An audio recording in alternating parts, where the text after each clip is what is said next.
உலகமெல்லாம் காத்து நிற்கும் உமையவளே தாயே, அம்மா உமையவளே தாயே. ஒரு மனதாய் உனை துதித்தோம், உதவ வருவாயே அம்மா, உதவ வருவாயே.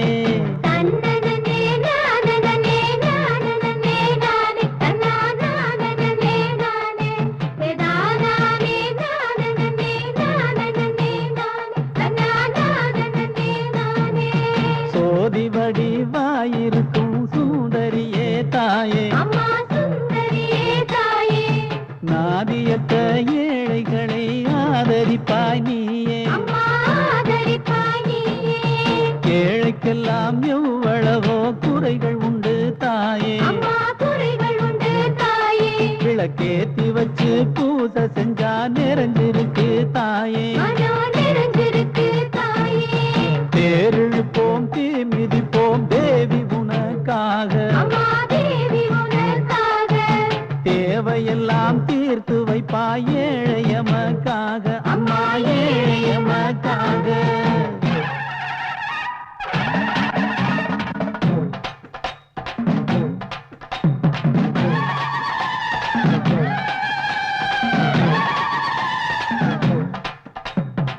அண்டமெல்லாம் கொண்ட அம்பிகையே, மங்களம் தந்திடும் சுமங்கலியே, காளி கபாலி மகாசூலிகையே, காமாட்சி மீனாட்சி அம்மா திரிசூலியே, ஈஸ்வரியே அம்மா கேஸ்வரியே, பைரவியே பரமேஸ்வரியே, அந்தரியே அம்மா சுந்தரியே, சங்கரியே அம்மா சங்கரியே. கருமாரி கௌமாரி நீயே, கருமாரி கௌமாரி நீயே, ஆங்காரி ஓங்காரி நீயே, ஆங்காரி ஓங்காரி நீயே.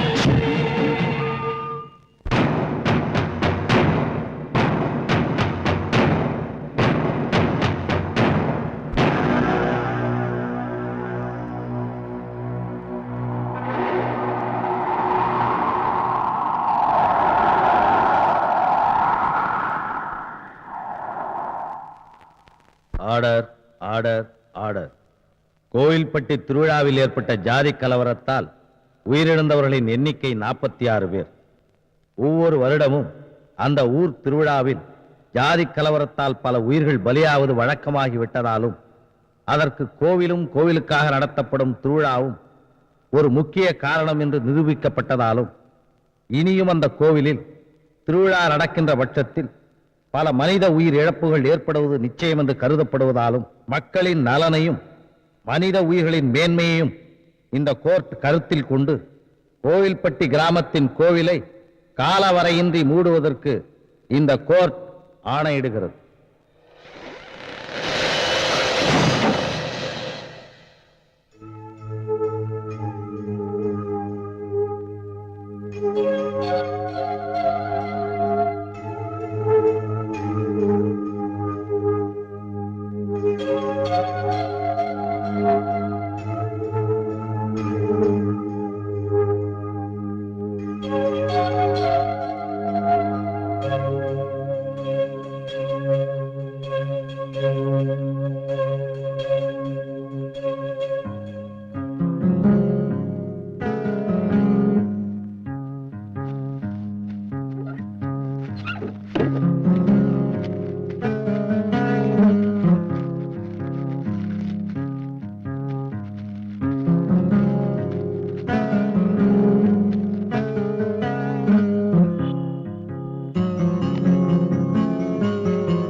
சோதிச்சிட்டு இருக்க தாயி, இங்க நடக்கிறது எல்லாமே உனக்கு தெரியும்.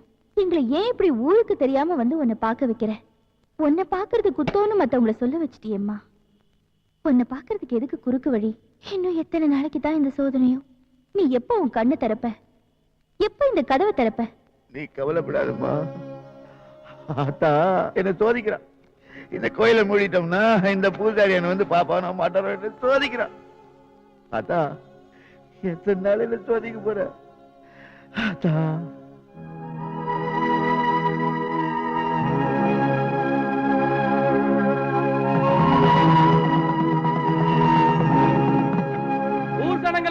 எல்லாம் சேவிங்க. இத்தனை வருஷம் மூடிக்கிறத நம்ம ஊர் அம்மன் கோயில் இன்னைக்கு திறக்க போறாங்க. எல்லாரும் வந்துருங்க. ஆத்தா அப்பா அப்பா ஆத்தா கண்ணை திறந்துட்டாப்பா. நானும் கேட்டேம்மா. ஆத்தா கண்ணை திறந்துட்டா. தம்பி தம்பி நேரம் வந்துருச்சுடா. கோயில திறக்க போறாங்கடா. ஒரு நாள் திருநாளா வானம் இப்படி ரத்த சிவப்பா இருக்கும்போது நினைச்சேன் ரத்த பழி வாங்க நேரம் வந்துருச்சு. வணக்கம் வணக்கம். கோயிலுக்கு ஒரு இடங்கை கரையவனு வெறும் கையும் காலையும் வீசிட்டு வரமாட்டான்டா. எல்லாரும் பாதுகாப்பா தானே வந்திருக்கீங்க. இலங்கை தலைவன் எங்கள் அண்ணன் வலங்கை தலைவன் எங்கள் இனக்காவலன் வலங்கை தலைவன் எங்கள் இனக்காவலன் இலங்கை தலைவன் எங்கள் அண்ணன் இலங்கை தலைவன் வலங்கை தலைவன் எங்கள் இனக்காவலன் எங்கள் அண்ணன் இலங்கை தலைவன்.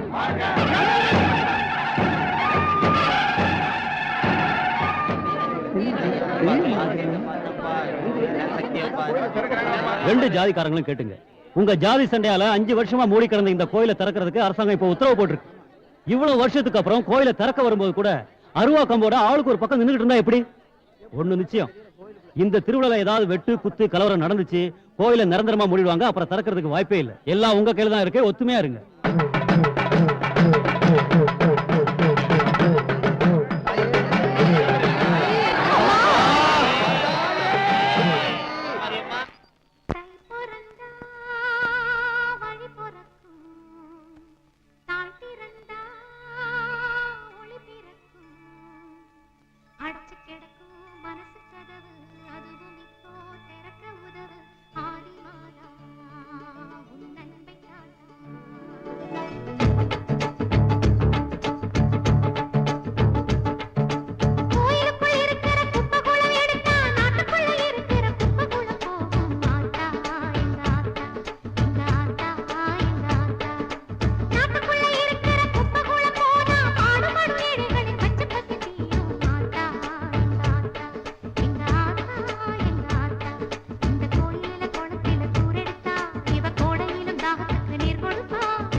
உனக்கு புரியாதாயா?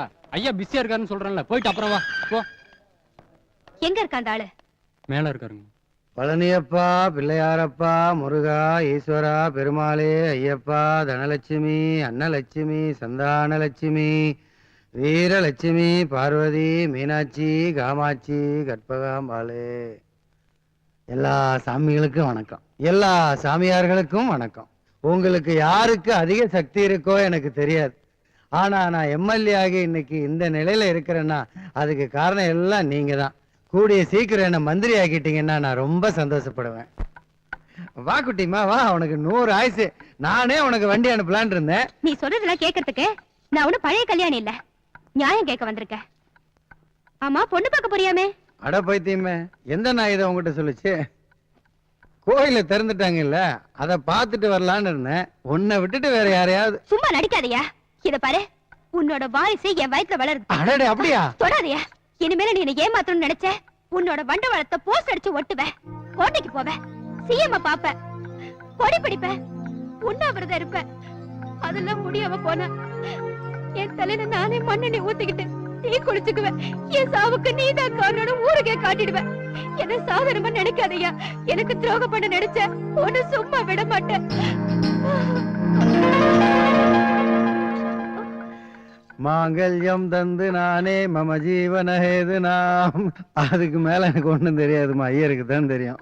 என்ன மன்னிச்சிருங்க, உங்க நல்ல மனசை புரிஞ்சுக்காம நான் என்னென்னவோ பேசிட்டேன். குட்டிமா, நம்ம கல்யாணத்தை சும்மா வளர்ப்பு மகன் கல்யாணம் மாதிரி ஜே நடத்தலான்னு இருந்தேன். நீ படுத்தின பாடு இந்த 4 செவத்துக்குள்ள உனக்கு தாலி கட்ட வேண்டியதா போச்சு. சரி, கல்யாணம் எங்க நடந்தா என்ன, கல்யாணி தான் எனக்கு முக்கியம். இன்னைக்கு வேணா நம்ம எம்எல்ஏவா இருக்கலாங்க. 4 வருஷத்துக்கு முன்னால கள்ளச்சாராயம் காய்ச்சிட்டு இருந்த ரவுடி தானே, அவனுக்கு எப்படி என் பொண்ணு கொடுக்க முடியும்? யாரு தாங்க தப்பு செய்யல? நல்ல காரியம் நடக்கிறப்ப நதிமூலம் ரிஷிமூலம் பார்த்தா எப்படி பூசாரியா? பொண்ணோட எதிர்காலம் நல்லா இருக்கணும்ல. 1000 தான் சொல்லுங்க, எனக்கு அந்த பையனை பிடிக்கல, அவ்வளவுதான். உங்க உறவு விட்டுட கூடாதுன்னு அவர் மனசுல இருக்கு. அந்தஸ்து பார்க்காத அவரோட நல்ல மனசை நீங்க புரிஞ்சுக்கணும். தயவு செஞ்சு வற்புறுத்தாதீங்க, என் பொண்ணுக்கும் அவனை பிடிக்கல. வற்புறுத்தாதீங்க மாமாவை, யாரு வற்புறுத்தாதீங்க. இது எங்க குடும்ப விஷயம், நாங்களே பேசிக்கிறோம். மாமா, இன்னும் என்ன நீங்க புரிஞ்சுக்கல மாமா, அதனாலதான் என்ன உங்களுக்கு பிடிக்கல மாமா. இப்ப நான் எவ்வளவோ திருந்திட்டேன் மாமா. ஏழைங்களுக்கு இலவச வேட்டி சேலை கொடுக்கறேன், விதவைங்களுக்கு தையல் மெஷின் கொடுக்கறேன், ஊனமுற்றவங்களுக்கு 3 சக்கர வண்டி கொடுக்கறேன். இப்படி எல்லாருக்கும் எல்லாத்தையும் கொடுக்கறேன். ஆனா ஆண்டவன் தான் நான் ஆசைப்பட்டதை கொடுக்கவே மாட்டேங்கிறேன் மாமா.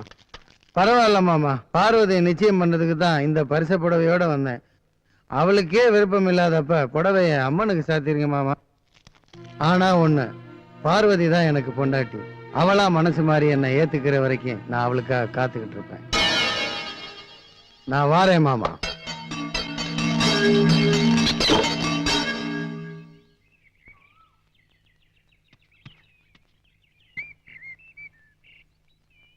முத்து தேன்.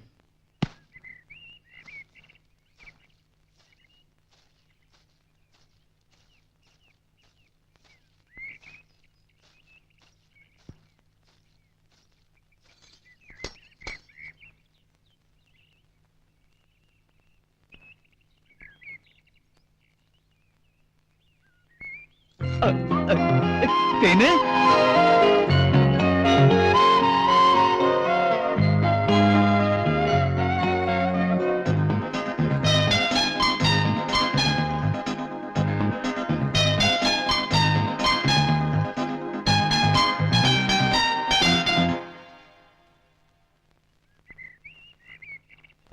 என்னை ஏமாத்திட்டு ஓடுனல்ல, மாட்டிக்கிட்டியா?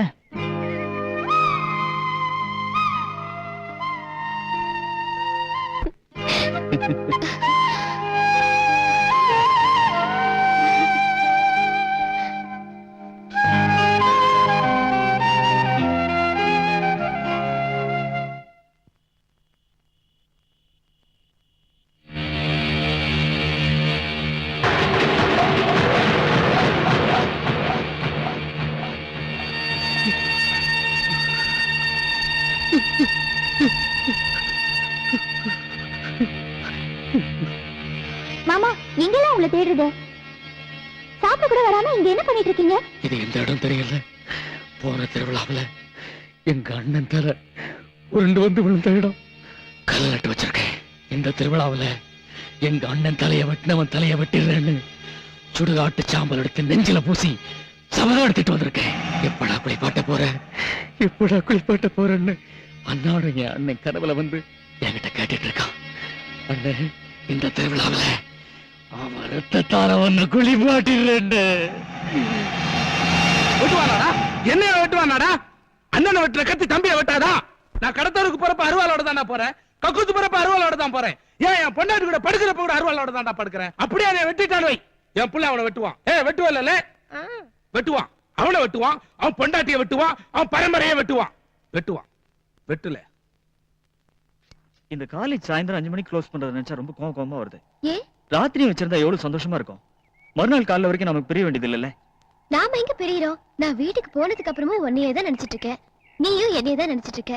இல்ல நாம என்னாச்சு? தாவணி எப்படி கொடு.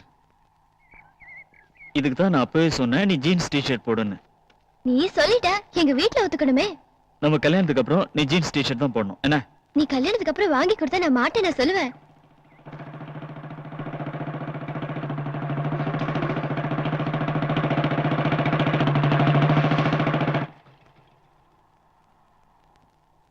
ஏமா அது ஓம் பை தானே அவன் வச்சிட்டு இருக்கான்? இல்ல, முள்ளு பாவாடையில மாட்டுச்சு. ஏண்டா மோளம் அடிக்கான விரும்பாண்டி அவன் பையன் தான் நீ? ஆமா. ஏமா அவன் அதை உங்ககிட்ட சொல்லலையா? சொல்லி இருக்க மாட்டான். பேண்ட் ஷர்ட் எல்லாம் போட்டான்ல, எப்படி சொல்லுவான்? அப்படியே அந்த புள்ள சொல்லியிருந்தா கூட அம்மா நான் தாந்த ஜாதிக்கார பைய தொட்டா தீட்டுன்னு நீ சொல்லிக்கவா இல்லையா? அறிவு கேட்ட பையல. சரி தொட்டு தொலைச்சிட்ட போட்டியா? டேய் ஆடா அப்படி வா, அந்த எண்ணெய் கேன எடு, அந்த பை மேல கொண்டு ஊத்து போ. ஊத்து.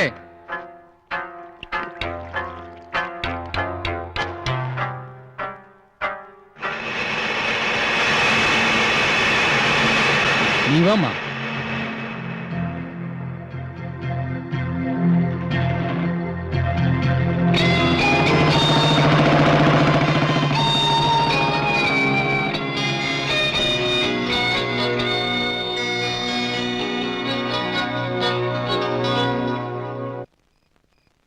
நான் அவன் மாமா மட்டும் இல்லடி, உன்னை கட்டிக்க போறவன். எனக்கு மானம் தான் பெருசு. சொல்லுடி சொல்லுடி.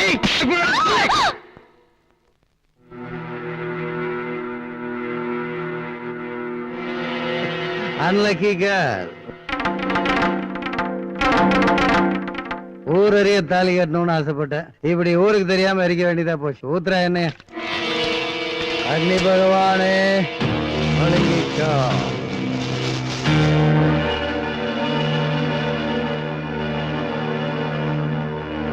தமிழரசு அண்ணே, அண்ணே தப்பு அந்த எம்எல்ஏ பண்ணிட்டு பழிய உங்க மேல போட்டிருக்கானே.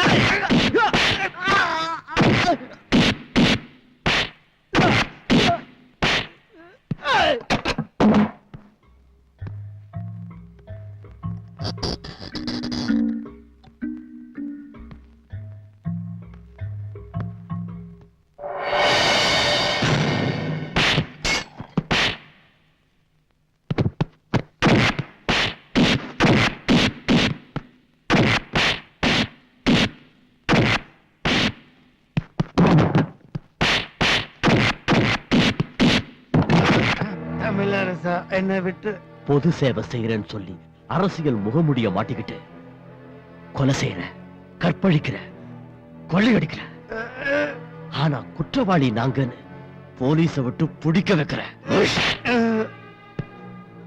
டேய், படுக்கிறதுக்கு ஒரு வீடு, பதுக்கிறதுக்கு ஒரு வீடு, தோட்டத்துல ஒரு வீடு, பீச்சில் ஒரு வீடு.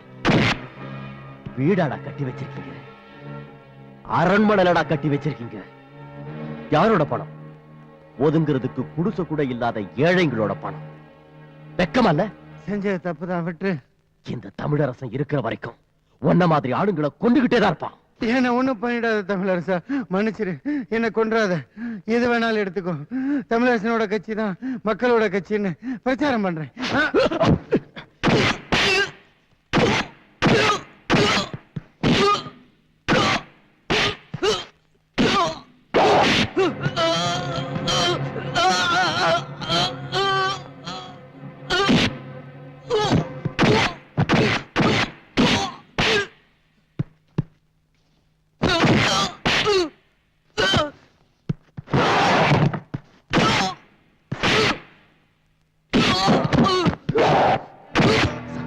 அடிச்சு 5 லட்சம் ரூபாய் எங்கடா வச்சிருக்க? தரேன். கேட்டா தரேன்.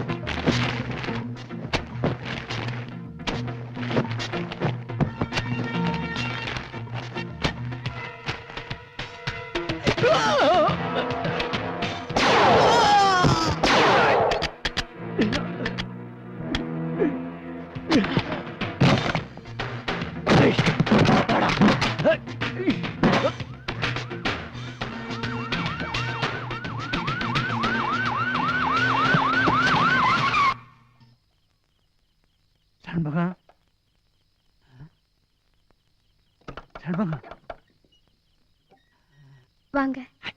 சீக்கிரம் கதவை சாத்திட்டு. கதவை என்ன சண்முகம் இந்த மாதிரி பண்ணிட்ட?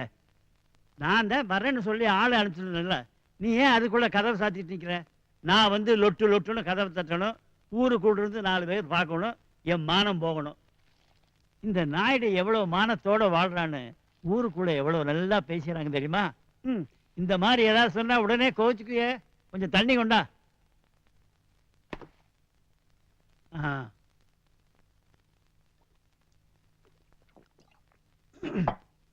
அம்மா 1க்கு 3 இருந்து 1க்குமே பிரயோஜனம் இல்லை. உன்னை பார்த்ததுமே பாதி திருப்தி ஆயிடுச்சு. மீதி சொல்லணுமா? அம்மா நீ ஒரு புஸ்தகம் கேட்டிய ஞாபகம் இருக்கா? அதையும் வாங்கிட்டு வந்திருக்க. இந்தா இதையும் வச்சுக்கோ. அப்புறம் உனக்கு பிடிச்ச மாதிரி ஒரு பட்டு போடுவேன். இந்தா வச்சுக்கோ.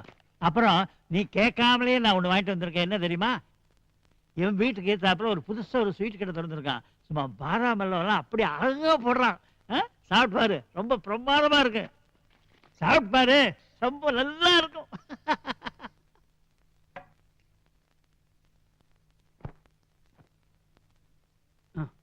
என்ன போடுறீங்க? புதுசா ஒரு மோதிரம் வாங்கினல சாமி படம் வச்சு, அதைத்தான் மூடி வைக்கிறேன். நம்ம பண்ற தப்ப அந்த சாமி பாத்திர கூடாதுல்ல. நம்ம கடவுளுக்கு அவ்வளவுதான் சக்தி போல இருக்கு. துணியை போட்டு மூடிட்டா கண்ணு தெரியாது. ஐயோ, சாமி பத்தி அப்படி எல்லாம் தப்பா சொல்லக்கூடாதுமா. உனக்கு ஒண்ணும் தெரியாது, நீ சின்ன பொண்ணு. உட்காரு. பேசல ஒரு புஸ்தகம் வாங்கிட்டு வந்திருக்கேன். அனுபவிக்கிறதுக்கு 60 முத்தங்கள். இது ஒரு முக்கியமான விஷயம் என்ன தெரியுமா? இட்டாலியன் முத்தம் கொடுக்கும்போது மாத்திரம் ரொம்ப ஜாக்கிரதையா இருக்கணுமா. எப்படி?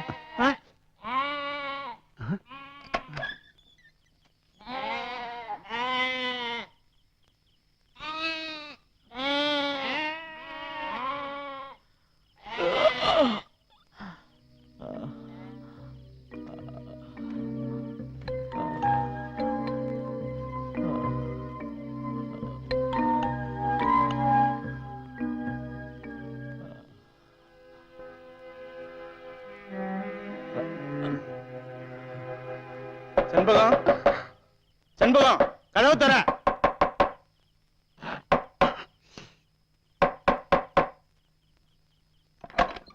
இந்த மாசம் தான் மாமல் கொடுத்தாச்சுல்ல, இன்னும் என்னையா? நான் அதுக்காக வரல, ஒரு வேட்டைக்கு வந்திருக்கேன். இந்த தமிழரசன் பையன் மட்டும் எனக்கு கிடைச்சான்னா அப்படியே ஒரே அமுக்கு. அப்புறம் எனக்கு கிடைக்கிற அவார்டு என்ன, ரிவார்டு என்ன? நாயுடு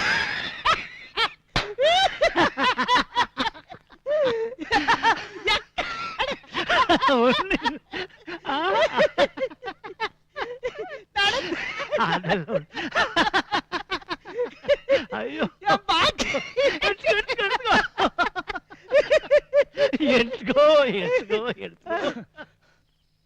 இந்த பாருமா, தமிழரசன் இங்கதான் எங்கேயோ சுத்திக்கிட்டு இருக்கானா. அவனை பாத்தீங்கன்னா டக்குன்னு என்கிட்ட சொல்லிடு. 50,000 ரூபாய் பரிசு கொடுக்கறாங்களாம். ஆளுக்கு பாதியா பிரிச்சு எடுத்துக்கிறோம். என்ன ஜாக்கிரதை.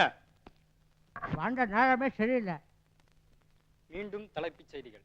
கோவில்பட்டி தொகுதி எம்எல்ஏ சண்முகத்தை தாக்கிவிட்டு பல லட்சங்களை கொள்ளையடித்து தீவிரவாதி தமிழரசன் தலைமறைவாகி விட்டதாக போலீஸ் செய்தி கூறுகிறது. பாரத பிரதமர் வெளிநாட்டு சுற்றுப்பயணத்தை முடித்துவிட்டு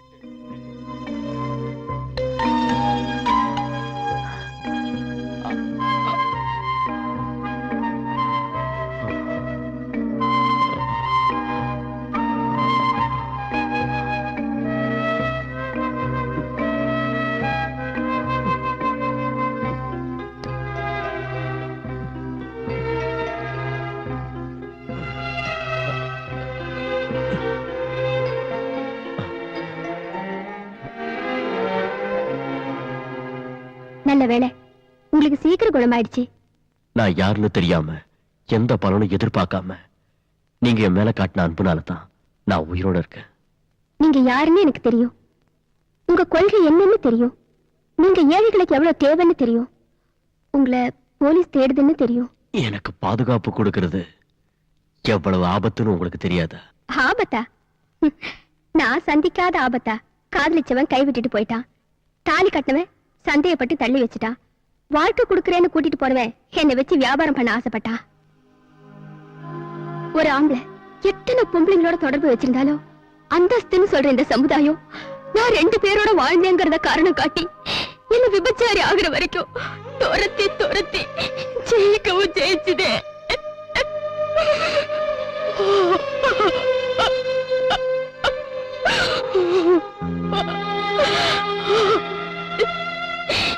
நான் தூக்கிறதுக்கு பசியும் ஒருமையும் ஒரு காரணம் ஆயிடுச்சு.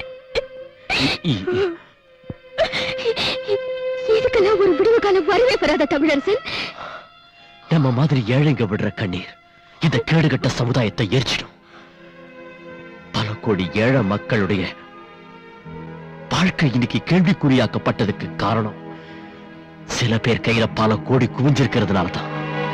இந்த இதயமே இல்லாத அயோக்கியன்களை, வர்க்க எதிரிகளை இல்லாம பண்ணிட்டா எல்லாருக்கும் எல்லாம கிடைக்கும், இல்லாம ஒழியும், அடிமத்தனம் அழியும், ஏழை பணக்கார இல்லாத ஒரு சமமான சமுதாயம் உருவாகும். அந்த கடமையைத்தான் நானும் என் தோழர்களும் செஞ்சுக்கிட்டு இருக்கோம். உங்களுக்கும் உங்க இயக்கத்துக்கும் என் உயிரை கொடுக்கவும் நான் தயாரா இருக்கேன். ரொம்ப சந்தோஷமா இருக்கு. எனக்கு தோழர்கள் தான் இருக்காங்க. இப்போ ஒரு தோழி கிடைச்சிருக்கீங்க. விடிய ஆரம்பிச்சிருச்சு. எனக்கு நிறைய கடமைகள் காத்துட்டு இருக்கு. நான் புறப்படுறேன். இனிமே நான் இங்க இருந்தேன்னா எனக்கு ஆபத்து, உங்களுக்கு ஆபத்து. நீங்க கொண்டு வந்த பணம் இதுல இருக்கு. சரி, நான் வரேன். திரும்பவும் எப்போ வருவீங்க? உயிரோட இருந்தேன்னா நிச்சயமா வருவேன்.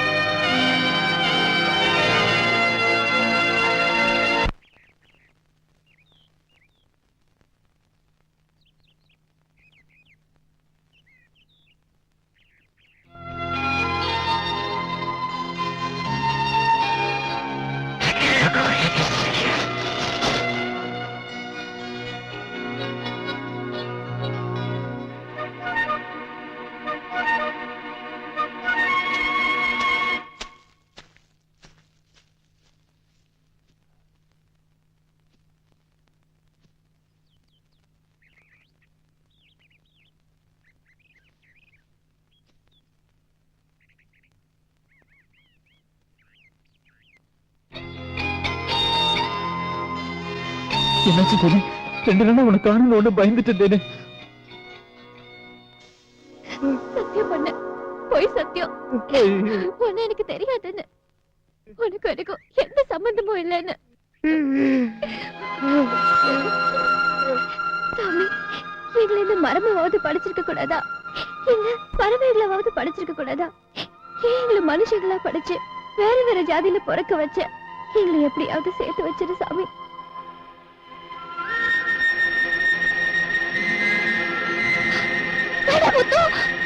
ஐயோ,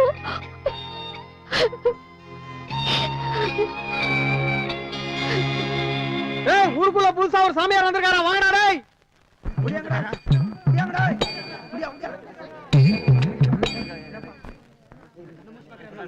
கோயில்பட்டி ஜனங்களே, நீங்க ரொம்ப புண்ணியம் செஞ்சவங்க. சக்தியோடைய அவதாரம். பிச்சாசுரனை வதம் பண்ணிட்டு இங்கதான் வந்து சாந்தி அடைஞ்சா.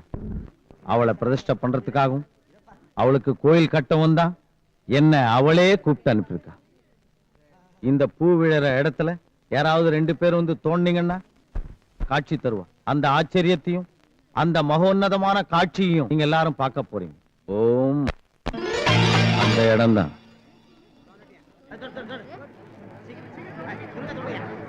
ஓம்.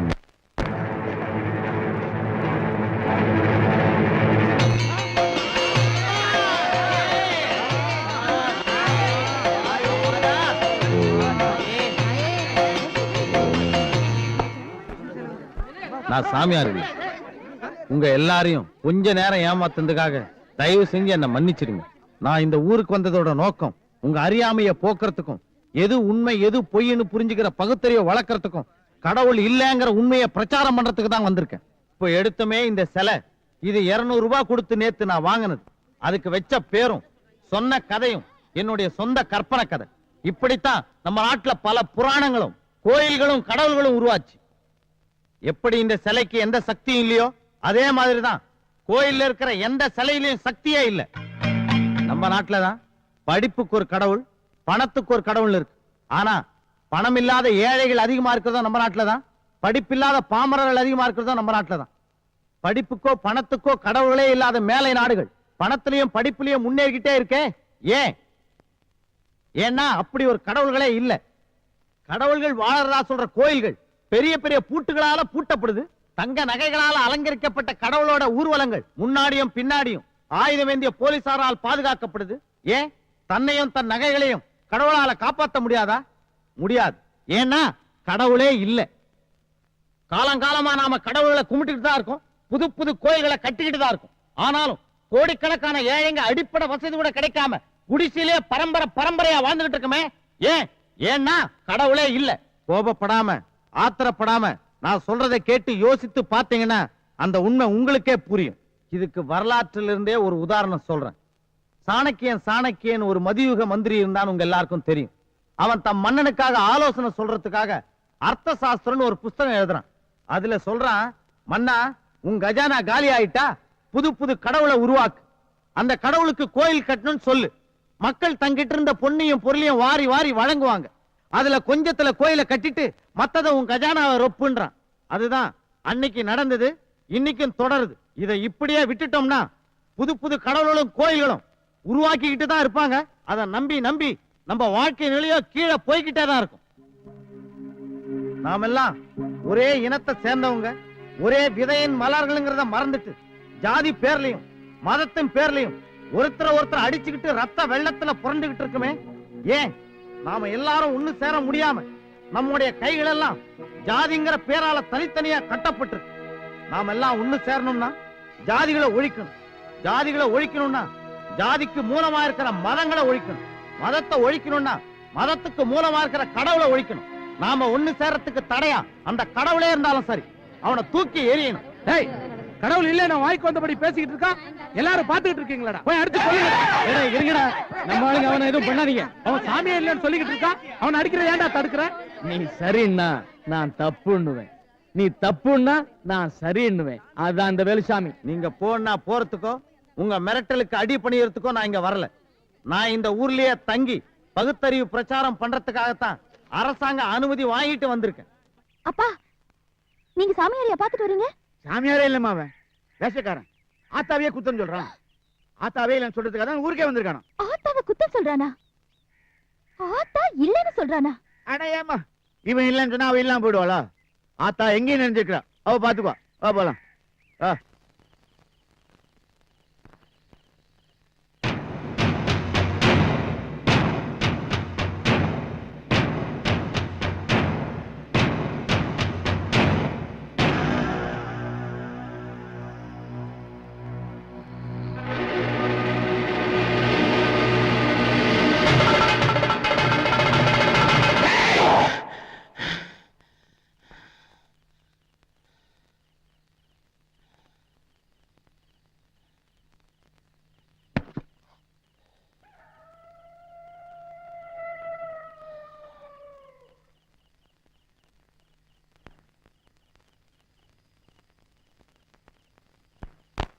திருவிழாவிலே வெட்ட வர்றான்டா ஈனப்பைய.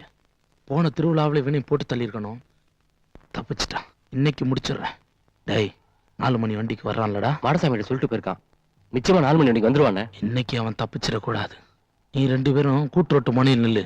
நீ அரச மரத்தை பின்னாடி நில்லுடா. நீ சைக்கிள் எடுத்துட்டு வந்து அவன் நெஞ்சில நேரா இடி. நான் பின்னாடி இருந்து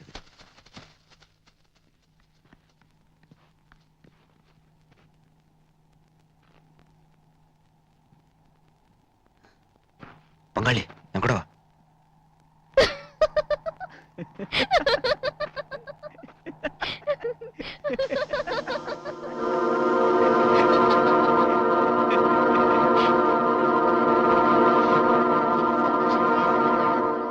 நாம கல்யாணம் பண்ணி 10 குழந்தைங்களை பெத்து 30-40 பேர குழந்தைகளை பார்த்துட்டு அப்புறம் சாகலாம்.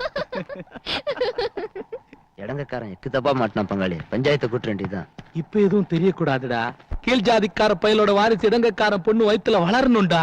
அப்ப இந்த விஷயம் ஊருக்கு தெரிஞ்சா தண்டனைக்காதாடா. வெட்ட மாட்டேன். வேலுச்சாமியை வெட்ட மாட்டேன். அவனை நான் வெட்டினா அவன் பணம் தாண்டா தீயில எரியும். இந்த கேவலம் ஊருக்கு தெரிஞ்சா அவன் உயிரோட இருக்கப்ப எரிவான்டா. திறந்துனா எரிவான்டா. சார், கடைசியா தமிழரசன் கூட இருந்தது இவன் தான். சைனைட் சாப்பிட்டு சாக பார்த்தான் சார். எவ்வளவு அடிச்சு கேட்டாலும் உண்மையை சொல்ல மாட்டேங்கிறான். நான் சின்ன வயசுல கில்லி தண்டா தான் ஆடி இருக்கேன். கிரிக்கெட் எல்லாம் விளையாண்டதே இல்ல. இப்பெல்லாம் அந்த டிவியில வேற இவனுக்கு ஒழுங்கா ஆடுறது இல்லையா, அதனால எனக்கு ஆடணும்னு ஆசை வந்துருச்சு. உன் தலை தான் பந்து. என்னடா முறைக்கிற? வேண்டாம். எம்எல்ஏ ஆகி நான் கஷ்டப்பட்டு சம்பாதிச்ச பணத்தை எல்லாம் கொள்ளையடிச்சு வாரி வழங்கி வள்ளல்னு பட்டம் வாங்கிக்கிறீங்களா? அதை விட உங்க வள்ளல் ஆயிக்கங்கடா நாய்களா.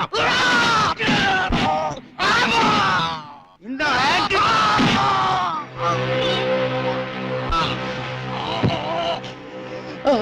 சொல்றா தமிழரசங்க சொல்றா. சொல்றேன் சொல்றேன். இங்க இருக்கா இங்க இருக்கா.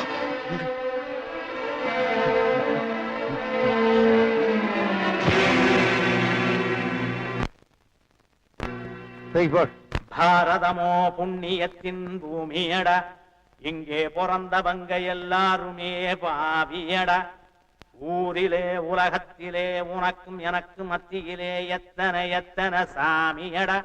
அடக்காட்டிலே மேட்டிலே மலையிலே மடுவிலே அதுக்காக எத்தனை எத்தனை கோயிலடா. இருந்தாலும் அப்ப என்ன இப்ப என்ன எப்பவுமே ஏழைக்குத்தான் பிடிக்கலடா.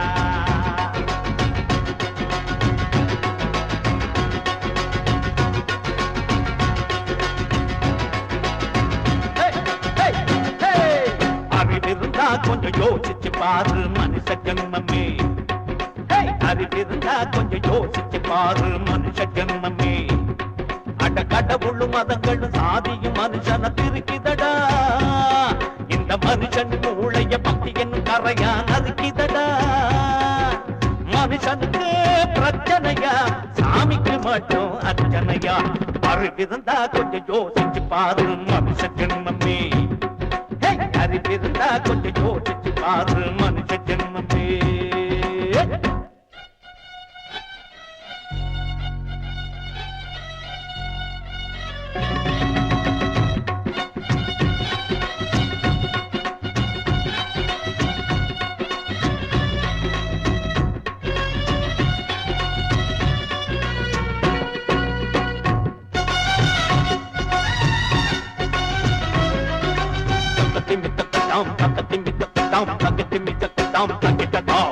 கல்லுக்குள்ள இருக்கான் மண்ணுக்குள்ள இருக்கான் கண்டவங்க இருந்தா வாங்கடா. மூலகட்ட மனுஷன் வேலை வெட்டி மறந்து சாமி கண்டு குடிச்சான் போங்கடா. அட நெசமா கடவுள் பக்தி உள்ள மனுஷன் ஏழைய வதைக்கலாமா? அவ உழைப்ப இவனும் நித்த நித்த தோண்டி வயிற்றில் அடிக்கலாமா? அட ஊற அடிக்கிறவன் காக்கா புடிக்கிறவன் பூஜை நடத்துறது எதுக்காக? எந்த கடவுளுக்கும் லஞ்சம் கொடுத்து புட்ட கண்டுக்காம விட்டுடுமாறுக்காக. அது இருந்தா கொஞ்சம் யோசிச்சு பாரு. அது இருந்தா கொஞ்சம் யோசிச்சு பாரு மனுஷ ஜென்மமே. அட கடவுளும் மதங்களும் சாதியும் மனுஷனை பிரிக்குதடா. இந்த மனுஷனின் மூளைய பக்தி என்னும் கரையான் அறிக்கிதடா. மனுஷனுக்கு பிரச்சனையா, சாமிக்கு மட்டும் அர்ச்சனையா அறிவிருந்தா கொஞ்சம் யோசிச்சு பாரு மனுஷ ஜென்மமே அறிவிருந்தா கொஞ்சம் யோசிச்சு பாரு மனுஷ ஜென்மமே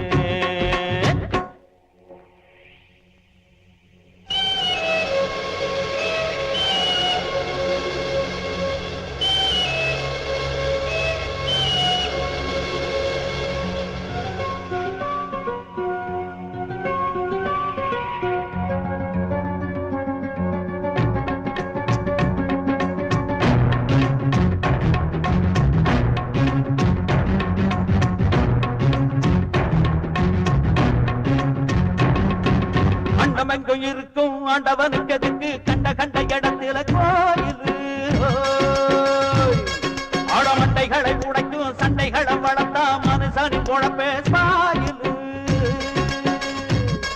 ஓன் தாத்தா படிச்ச மந்திரத்தில் இருந்து மரமும் உணர்ச்சி வருமா அடியாத்தா உனக்கு வெப்பலைய அடிச்சா வரம் கிடைச்சி விடுமா கஷ்டம் ஏதும் டெஸ்ட் டியூபில் ஒரு பாப்பா பிறக்குதுங்க அதிசயமா நித்தம் அரச மரம் சுத்தி வருவதிலே அக்கா உனக்கு ஒரு பிள்ளை வருமா அறிவிருந்தா கொஞ்சம் யோசிச்சு பாரு மனுஷ ஜென்மமே அறிவிருந்தா கொஞ்சம் யோசிச்சு பாரு மனுஷ ஜென்மமே அடகடவுளும் மதங்களும் சாதியும் மனுஷனை பிரிக்குதடா இந்த மனுஷனின் மூளைய பக்தி என்னும் கரையான் அறிக்கிறடா மனுஷனுக்கு பிரச்சனையா சாமிக்கு மட்டும் அர்ச்சனையா அறிவிருந்தா கொஞ்சம் யோசிச்சு பாரு மனுஷ ஜென்மமே அறிவிருந்தா கொஞ்சம் யோசிச்சு பாரு மனுஷ ஜென்மமே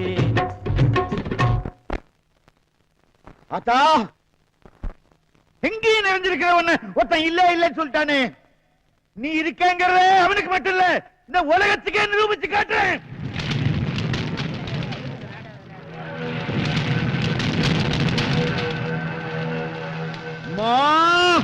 அகிலாண்டேஸ்வரி நான் இங்க மூட்டி இருக்கிறது தீ இல்லமா நீ அண்டத்தை ஆட்டி படைச்சுக்கிட்டு இருக்கிற ஒன்ன இல்லேன்னு சொல்ற எல்லா மனுஷங்களுக்கு நீ இருக்கிறத காட்டு ஆயே உன்னை விட எனக்கே முசுறு பெருசு இல்ல ஒவ்வொரு கயிறா அறுத்துக்கிட்டு இந்த தீய நான் இறங்க போறேன் கடைசி கயிறை அறுத்துக்கிட்டு நான் உங்ககிட்ட வரணும் இல்ல என்ன காப்பாத்த மரியா நீ வரியான்னு நீயே முடிவு பண்ணிக்கோ மழை வரலைங்களில் கடவுள் இல்லை என்று அர்த்தம் ஆகுமோ எந்த எல்லாம் கூட்டம் கூடி இப்படி வேடிக்கை பார்த்து நெருப்பு இருந்தா போலீஸ் கேஸ் ஆயிடும் இறங்கி வாங்கோ இந்த நெருப்பு என் மக பார்வதி மூட்டினதியா நான் நெருப்புல விழுந்ததுனால ஊருக்கோ உங்களுக்கோ எந்த பிரச்சனையும் வந்துடாது இது எங்களுக்கும் ஆத்தாளுக்கு உள்ள பிரச்சனை ஆமா உங்களை பார்த்தா அந்த அபிராமி பற்றே கலியுகத்துல அவதாரம் எடுத்து வந்த மாதிரி இருக்கு மாமா நீங்க நிரூபிங்க மாமா ஆத்தா இருக்கான்னு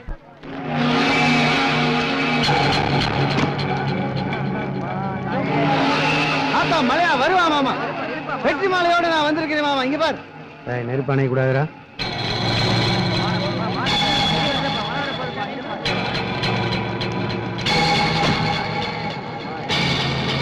பார்வதிய பாரு மஞ்சள் புடவைல மாம்பழம் மாதிரி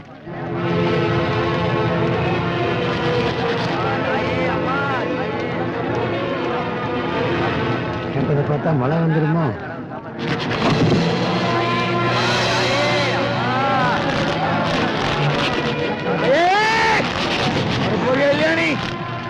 இந்த கையை எடுத்துருவேன் வரமாட்டியா இருந்து செஞ்சு சேவை போதுண்டா என்கிட்ட வந்துடுறாங்கயா வந்துடுறேன்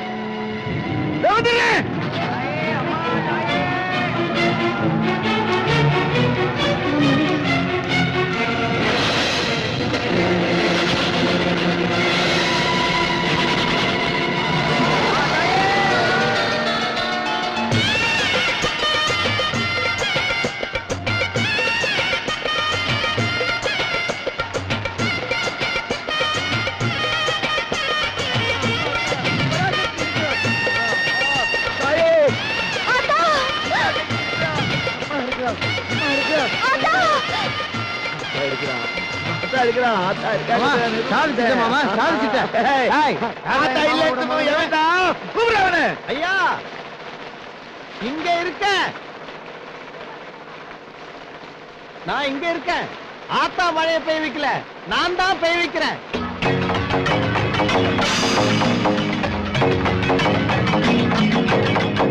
ஐயா பூசாரிங்க கேட்ட போதெல்லாம் மழை வந்துருச்சுன்னு வச்சுக்கீங்க, பஞ்சம் இருந்திருக்காது, பட்டினி இருந்திருக்காது.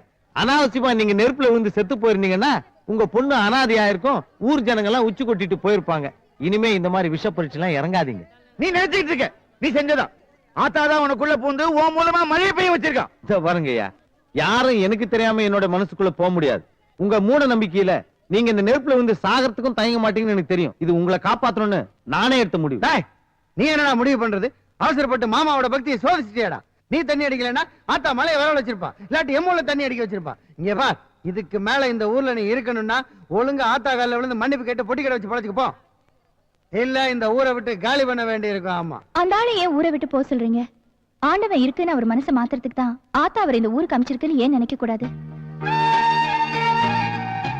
அவர் மனசு மாறுற வரைக்கும் இந்த ஊர்லயே இருக்கட்டுமே.